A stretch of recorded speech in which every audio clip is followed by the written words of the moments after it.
Another major fraud was revealed at Clinton Foundation. From all these things we have seen till now, we can all bring a decision that Hillary only cares about herself and her dirty crimes. Her only loss was her money and of course the biggest one, presidential election 2016, where Trump beat her. She never been good enough with American people. Now, one thing after another is released about Clinton's corruption. Now, new shocking details are revealed about Clinton Foundation. Fox News revealed that the State Department sought a major land deal with a Nigerian firm with ties to the Clinton Foundation while Hillary was President Obama's secretary. I guess, at this point, it would be easier to list crimes she didn't commit. Via Fox News, shortly after Hillary Clinton left the Obama administration, the State Department quietly took steps to purchase real estate in Nigeria from a firm whose parent company is owned by a major donor to the Clinton Foundation, records obtained by Fox News show.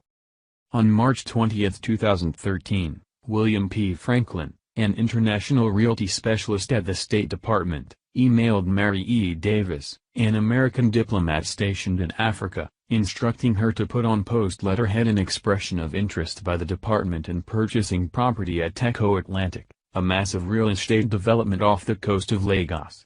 Franklin further instructed that the signed letter was to be delivered to Ronald Chagoury. The draft letter, also obtained by Fox News, was updated and addressed to the Chagoury care of his firm South Energiques Nigeria Limited, a subsidiary of the larger Chagoury Group that is spearheading the Echo Atlantic real estate venture. The State Department letter sought, among other things, to confirm that the department could proceed with acquisition of the real property at the asking price of $1,250 per square meter. Overtures to real estate developers from State Department officials scouting locations for embassies, consulates, and other diplomatic facilities would ordinarily not arouse interest. But in this case, the budding transaction, never completed, the department now says, raised eyebrows because Ronald Chagoury is the brother and business partner, in the Chagoury Group, of Gilbert Chagoury, a Lebanese-born businessman whom the Federal Records show has donated between $1 and $5 million to the Clinton Foundation. Indeed, Gilbert Chagoury's friendship with the Clintons can be traced back to the Clinton presidency. In the mid-1990s, Chagoury donated nearly $500,000 to a voter registration drive designed to help Democratic candidates, attended a White House dinner for premium donors, and met with high-ranking officials in the Clinton White House, including Susan Rice, now President Obama's national security advisor, who were shaping U.S. policy toward Nigeria. More recently, the Chagoury's close ties to the Clintons generated headlines when a separate series of emails from 2009, between Doug Band, an aide to former President Clinton, and Huma Abedin, an aide to Secretary Clinton, revealed the eagerness of the State Department to oblige a request for Chagoury to be granted access to senior officials working in Lebanon. The State Department's outreach to the Chagoury family, looking to buy a property from the brothers, came less than a month after former President Clinton himself toured the Echo Atlantic project, for the second time. The first occasion was the groundbreaking, in 2009, in which the former president participated.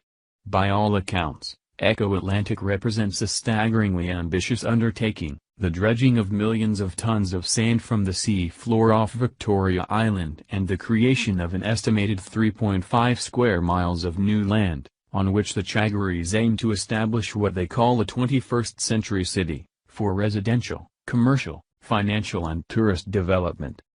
Mr. Clinton toured the Echo Atlantic site for the second time on February 21, 2013. 20 days after his wife left the State Department, to celebrate the Chagoury's reclamation of 5 million square meters of land, a critical juncture in the project. Smiling and animated, Mr. Clinton was photographed conferring with Gilbert Chagoury and Jeffrey J. Hawkins, the Consul General for the State Department in Nigeria. 27 days later, when William P. Franklin would order raids to begin exploring the acquisition of land from South Energiques, the Chagoury-owned company, Hawkins would be one of 4 State Department officials copied on Franklin's email. A month after Bill Clinton visits a Gilbert and Ronald Chagoury-run land project in Nigeria, The U.S. State Department wants to buy the same land, said David Bossy, president of Citizens United, the conservative advocacy group whose litigation against the State Department pried loose the Franklin email and accompanying letter. Who could be so lucky? A major donor to the Clinton Foundation, that's who. Queried by Fox News about the matter, the State Department said its officials had prioritized the search for a new consulate location in Lagos back in 2011, when Mrs. Clinton was Secretary of State, and that an independent international real estate firm had identified Echo Atlantic as a potential site the following year. Our site search process is managed by career real estate professionals in the Bureau of Overseas Building Operations, with input from independent real estate firms and other department stakeholders, said Elizabeth Trudeau, a State Department spokeswoman, at a briefing for reporters on Monday. The department has had conversations with multiple property owners and their representatives about the possibility of acquiring property for a new consulate in Lagos. Trudeau could not explain why a prioritized mission had dragged on for 5 years without success, noting only that acquiring property that's appropriate for a diplomatic facility can be a long process. Asked if Secretary Clinton had been aware of her department's identification of the Chagari-owned land as a potential site for a consulate, Trudeau replied, "I'm not aware she was. So, I wonder what else did she do to hurt the U.S. and ordinary people? There is no limit or end to the Clinton crime family's crimes.